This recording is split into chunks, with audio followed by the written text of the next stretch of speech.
Phone tapping కేసుకు సంబంధించిన breaking update చూస్తున్నాం. ఈ వ్యవహారంలో ఇప్పుడు కేంద్ర మంత్రి బండి సంజయ్ కి మాజీ మంత్రి కేటీఆర్ మధ్య సవాళ్లు ప్రతి సవాళ్లు చోటు చేసుకున్నాయి. తాను చేసిన వ్యాఖ్యలపై కేటీఆర్ లీగల్ నోటీసులు ఇస్తానని బెదిరించాడని బండి సంజయ్ ఎద్దేవా చేశారు.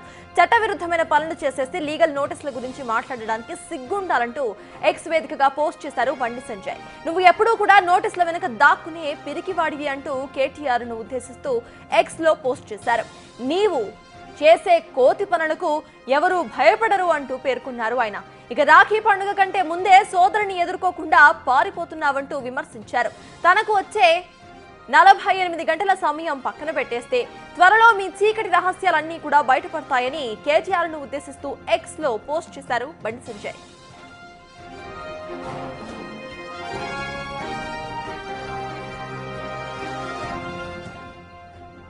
ఇక అంతకు ముందు సెట్ విచారణ అనంతరం కూడా బండి సంజయ్ చేసిన వ్యాఖ్యలకు కేటీఆర్ ట్విట్టర్ వేదికగా రియాక్ట్ అయ్యారు. ఫోన్ ట్యాపింగ్ పై చేసిన ఆరోపణలను నిరూపించాలని కేటీఆర్ డిమాండ్ చేశారు. 48 గంటల్లో బండి సంజయ్ క్షమాపణ చెప్పాలంటూ ఎక్స్ వేదికగా పోస్ట్ చేశారు. చేసిన వ్యాఖ్యలను వెనక్కి తీసుకోకపోతే తప్పనిసరిగా లీగల్ నోటీసులు పంపిస్తానని పేర్కొన్నారు కేటీఆర్.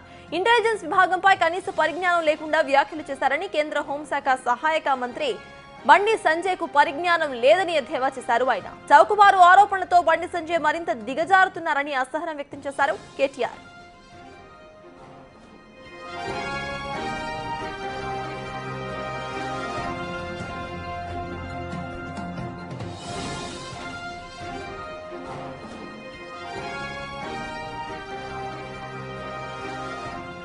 కేసును సిబిఐకి అప్పగించాలన్న బండి సంజయ్ డిమాండ్ పై తెలంగాణ బీజేపీ చీఫ్ రామచంద్రరావు ఏం మాట్లాడారో ఇప్పుడు చూద్దాం.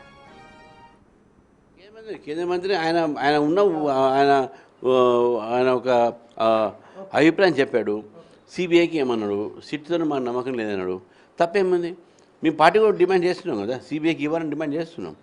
సో కాబట్టి వారు రాజకీయ పార్టీ కాబట్టి ఆయనకు జరిగినటువంటి ఒక ఫోన్ ట్యాపింగ్లో నాదే ఎక్కువ జరిగింది కాబట్టి సిబిఐకి ఇస్తేనే ఏదైనా న్యాయం జరుగుతుంది అన్నారు. దాని మీద కేటీఆర్ గారు రియాక్ట్ అయినా మంచిది. రేవంత్ రెడ్డి గారు కావాల్సింది కేటీఆర్ గారు రియాక్ట్ అయ్యారు.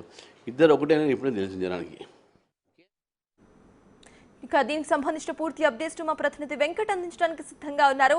సో వెంకట్ చెప్పండి, ప్రజెంట్ మనం చూస్తున్నాం కేటీఆర్ బండి సంజయ్ల మధ్య మాటల యుద్ధమే నడుస్తోంది. అటు ఒకళ్ళు డైరెక్ట్ గా చెప్తుంటే ఒకళ్ళేమో ట్విట్టర్ వేదికగా రెస్పాండ్ అవుతున్నారు. ఎలా చూడాలంటారు? దీనికి సంబంధించిన అప్డేట్స్ ఏంటి?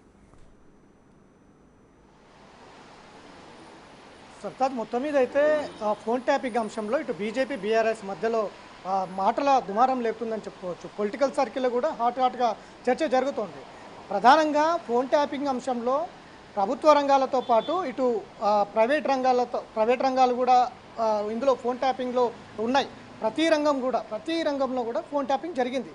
ఇందులో ప్రధానంగా పొలిటికల్కి వచ్చేసరికి ప్రధానంగా బీజేపీ పార్టీ పైన పెద్ద ఎత్తున ఫోన్ ట్యాపింగ్ జరిగింది. అందులో కీలక నేతల పైన ఫోన్ ట్యాపింగ్ జరిగింది. బీజేపీకి సంబంధించిన అంతర్గత అంశాలన్నీ కూడా బీఆర్ఎస్ పార్టీ తెలుసుకునేందుకు ప్రయత్నం చేసింది. బండి సంజయ్ అధ్యక్షుడిగా ఉన్నప్పుడు పెద్ద ఎత్తున బీజేపీ ప్రత్యామ్నాయం బీజేపీ రాష్ట్రంలోకి బీజేపీ అధికారంలో రాబోతుందన్నంత వచ్చింది అప్పుడు పరిస్థితులు. కానీ అక్కడ మొత్తం కూడా పూర్తి స్థాయిలో ఫోన్ ట్యాపింగ్ ద్వారా బీజేపీ అంతర్గత అంశాలు కావచ్చు, బండి సంజయ్కి సంబంధించిన ప్రణాళికలు కావచ్చు, మొత్తం కూడా ఫోన్ ట్యాపింగ్ ద్వారా తెలుసుకొని ఎక్కడికక్కడ కట్టడి చేసిండ్రు. బీజేపీకి సంబంధించిన పార్టీ ఫండ్ను కూడా సీజ్ చేసినటువంటి నేపథ్యం గతంలో ఉంది. ఫోన్ ట్యాపింగ్లో ఎక్కువ నష్టపోయింది బీజేపీ అనేది గతం నుంచి కూడా బీజేపీ చెప్తా ఉంది. ప్రధానంగా ముందు నుంచి కూడా బీజేపీ నేతలవే ఫోన్ ట్యాపింగ్ జరిగినట్టు కూడా ముందుగా బీజేపీ ఆరోపించింది. కానీ ఇప్పుడు నిన్న బండి సంజయ్ సిట్టు ముందరకు వెళ్ళారు. కొన్ని కీలక డాక్యుమెంట్లు కూడా సిట్టు ముందరకు ఇచ్చినట్టు కూడా తెలుస్తోంది. మొత్తం కూడా దీని మధ్యలో ఇద్దరు నేతల మధ్యలో ఇటు బండి సంజయ్ అటు కేటీఆర్ ఇద్దరి మధ్యలో కూడా మాటల యుద్ధం అయితే కొనసాగుతూ ఉంది. ఇప్పటికే నిన్న బండి సంజయ్ చేసినటువంటి ఆరోపణల మీద రుజువు చేయాలంటూ కేటీఆర్ ఇప్పటికే ఎక్స్ వేదికగా స్పందించారు. ఒక నిరాధారణమైన ఆరోపణలు చేస్తున్నారు బండి సంజయ్. కేంద్ర మంత్రిగా ఉండి ఇంత కింది స్థాయిగా దిగజారి ఎలా మాట్లాడతారనేది కూడా ఆయన చాలా స్పష్టంగా విమర్శిస్తున్నటువంటి నేపథ్యం. నిఘా వర్గాలకు సంబంధించిన అంశంలో బండి సంజయ్కి ఏమాత్రం అవగాహన లేదు. రాష్ట్రంలో ఫోన్ ట్యాపింగ్ జరుగుతుంది, ఒకవేళ జరుగుతుంది అనేది తెలిస్తే రాష్ట్ర నిఘా వర్గాలు వదిలేస్తే సెంట్రల్ నిఘా వర్గాలు ఏం చేస్తున్నాయి, కేంద్ర నిఘా వర్గాలు ఏం చేస్తున్నాయి? ఫోన్ ట్యాపింగ్ జరుగుతున్నప్పుడు తెలిసి ఉండాలి కదా. కనీసం అవగాహన లేకుండా బండి సంజయ్ మాట్లాడుతున్నాడు అనేది కేటీఆర్ సారాంశం. దీని మీద 48 గంటల్లో వివరణ ఇవ్వాలి, లేదంటే క్షమాపణలు చెప్పాలి. ఒకవేళ లేదు అంటే కోర్టుకు లాగుతా లీగల్గా అనేది కూడా కేటీఆర్ చెప్పినటువంటి అంశం. దీని మీద బండి సంజయ్ కూడా స్పందించారు. ఈ లీగల్ నోటీసులకు భయపడేది లేదు, చట్టవిరుద్ధమైన పనులు చేసిన తర్వాత మళ్ళీ దాన్ని కప్పిపుచ్చుకునేందుకు ప్రయత్నం చేస్తున్న ఈ కేటీఆర్ లీగల్ నోటీసులకు భయపడేది లేదు. గతంలో కూడా అనేక సార్లు ఇట్లాంటి భయపెట్టించడానికి ప్రయత్నం చేశారు. భయపడేటోడు బండి సంజయ్ కదంటూ కూడా ఆయన రేంజ్లో ఆయన కూడా కామెంట్ చేసినటువంటి పరిస్థితులు ఉన్నాయి. ఇక బీజేపీ కూడా ముందు నుంచి కూడా ఇది సిబిఐకి అప్పచెప్పాలి, సిట్ మీద నమ్మకం లేదు, రాష్ట్ర ప్రభుత్వం మీద నమ్మకం లేదు, బీఆర్ఎస్ కాంగ్రెస్ రెండు ఒకటే, అందులో భాగంగానే సిట్ విచారణ వేసింది, సిబిఐకి అప్పచెప్పకుండా అనేది కూడా బీజేపీ ముందు నుంచి ఆరోపిస్తుంది.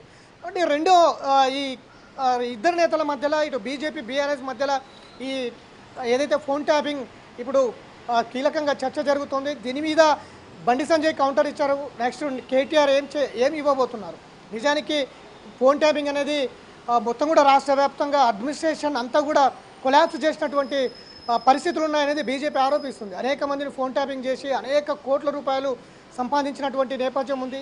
ఇటు కింది స్థాయి అధికారి నుంచి పై స్థాయి అధికారి వరకు, అటు వ్యాపారవేత్తలు, సినిమా రంగము, ఫార్మా రంగము, రియల్ ఎస్టేట్ రంగము, విద్యా వ్యవస్థ, ఆర్థిక వ్యవస్థ, ఇట్లా ప్రతి రంగంలో ప్రతి వ్యవస్థలో ఫోన్ ట్యాపింగ్ జరిగింది అనేది ప్రధానంగా ఎలిగేషన్స్ ఉన్నాయి. వెంకట్, ఇటు చూస్తే బండి సంజయ్కి 48 hours టైం ఇచ్చారు కేటీఆర్. అంతకు ముందు కూడా ఆయన ఒకసారి మనం ప్రీవియస్ టైమ్స్ చెక్ చేసుకుంటే కేటీఆర్ ఇటువంటి కమెంట్స్ చేశారు, మీకు లీగల్ నోటీసులు పంపిస్తామని. మరి ఈసారి 48 hours తర్వాత లీగల్ నోటీస్ పంపించే ఛాన్స్ ఉందనుకోవాలా? ఎందుకంటే బండి సంజయ్ తప్పనిసరిగా క్షమాపణలు అయితే అడగరు. సో లీగల్ నోటీసులు పంపించే ఛాన్సెస్ ఎంతవరకు ఉన్నాయి అనుకోవాలి?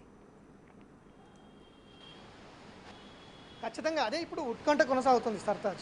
ఒకవైపు ఫోన్ ట్యాపింగ్ జరగలేదు, అవగాహన లేకుండా మాట్లాడుతున్నాడు బండి సంజయ్ అనేది. కానీ అక్కడ ఫోన్ ట్యాపింగ్ జరిగింది, నిఘా వర్గాలు నాకు చెప్పాయి. అనేక మంది, దాదాపు 4000 పైచీలకు ఫోన్ ట్యాపింగ్లు జరిగాయి. అందులో మావోయిస్టుల పేరుతో, ప్రధానంగా మావోయిస్టుల పేర్లతో ఈ ఫోన్ ట్యాపింగ్ జరిగింది.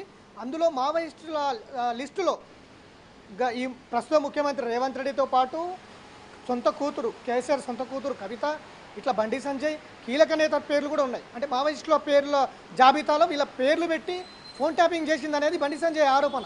కాబట్టి దీంట్లో నిజానికి ఇది జరగకపోతే కేటీఆర్ నోటీసులు ఇస్తారు. ఒకవేళ దాన్ని సమర్థిస్తే మాత్రం నోటీసులు ఇస్తారా లేదా అనేది సస్పెన్స్ కొనసాగుతుంది. 48 గంటల తర్వాత కేటీఆర్ రియాక్షన్ ఎలా ఉండబోతుంది? ఇప్పటికే కేటీఆర్ కౌంటర్కు బండి సంజయ్ కౌంటర్ ఇచ్చిండ్రు, దాని మీద ఎలా రియాక్షన్ అవుతారు? నిజంగా ఫోన్ ట్యాపింగ్ జరిగిందా జరగలేదా? సిట్ విచారణ కొనసాగిస్తుంది. దాదాపు 4000 పైచీలకు ఫోన్ ట్యాపింగ్ జరిగింది అనేది ఇప్పటికే దాదాపు కీలక నేతల అందరికీ కూడా విచారణ చేపట్టింది. బీజేపీలో ప్రధానంగా బండి సంజయ్, రఘునందన్ రావు, కొండ విశ్వేశ్వరరెడ్డి ఇట్లాంటి నేతలు, ఎలటి మహేశ్వరరెడ్డి, గుజ్జుల ప్రేమేందర్ రెడ్డి, గంగిడి మనోహర్ రెడ్డి ఇట్లాంటి కీలక నేతల ఫోన్ ట్యాపింగ్ జరిగింది. ఇప్పటికే సిట్ ముందుకు హాజరయ్యారు. అనేక అంశాలు వీళ్ళు గతంలో బీజేపీ అంతర్గత అంశాలు ఏవే అంశాలు తెలుసుకున్నారు, ఎప్పుడెప్పుడు వీళ్ళు ఇబ్బందులు పడ్డారు, మునుగోడు ఎన్నికల నుంచి కూడా బీజేపీని టార్గెట్ చేసిన ప్రతి అంశం కూడా సిట్కు అందజేశామని చెప్తారు బీజేపీ. ఇప్పుడు దీని మీద ఏం చెప్తారు? నిన్న బండి సంజయ్ చేసినటువంటి ఆరోపణలు నిరాధారణమైనవి, 48 గంటలకు క్షమాపణలు చెప్పాలి, లేదా లీగల్గా కోర్టుకు లాగుతాను కేటీఆర్ చెప్పారు. 48 గంటల తర్వాత నిజంగా కేటీఆర్ లీగల్ నోటీసులు పంపిస్తారా, కోర్టుకు లాగుతారా, లీగల్గా ఫైట్ చేస్తారా అనేది కూడా తెలియాల్సి ఉంది. నిజంగా రాష్ట్రంలో ఫోన్ ట్యాపింగ్ జరుగుతున్నప్పుడు కేంద్ర నిఘా వ్యవస్థ ఏం చేస్తున్నట్టు అనేది కూడా కేటీఆర్ ప్రశ్నిస్తున్నారు. సో దానికి కూడా ఏం చెప్పబోతున్నారు? అందుకే ఇదంతా కూడా సిట్టుకు ఇటు హైకోర్టు జడ్జిలు కావచ్చు, లేకపోతే వివిధ వ్యాపారవేత్తలు కావచ్చు, లేదంటే ప్రభుత్వ రంగ సంస్థల అధికారులను కావచ్చు, సిట్టు విచారించడానికి లేదు. కాబట్టి ఈ కేసును బేషరతుగా సిబిఐకి అప్పచెప్పాలనేది బీజేపీ డిమాండ్ చేస్తుంది ముందు నుంచి కూడా. ఇప్పుడు కూడా అదే డిమాండ్ చేస్తుంది. సిబిఐకి ఇవ్వడానికి ఎందుకు మీకు అభ్యంతరం? సిట్టు కాదు సిబిఐకి ఇవ్వాలనేది ప్రధాన డిమాండ్ చేస్తుంది. కాబట్టి దీని మీద కేటీఆర్ ఏ విధంగా స్పందిస్తారు, 48 గంటల తర్వాత ఏం చేయబోతున్నారు, నిజంగా నోటీసులు బండి సంజయ్కి ఇస్తారా, బండి సంజయ్ చేసిన ఆరోపణలన్నీ నిరాధారణమైనవా, ఇట్లాంటి అంశాలను కూడా తెలియాల్సి ఉంది సర్తాజ్.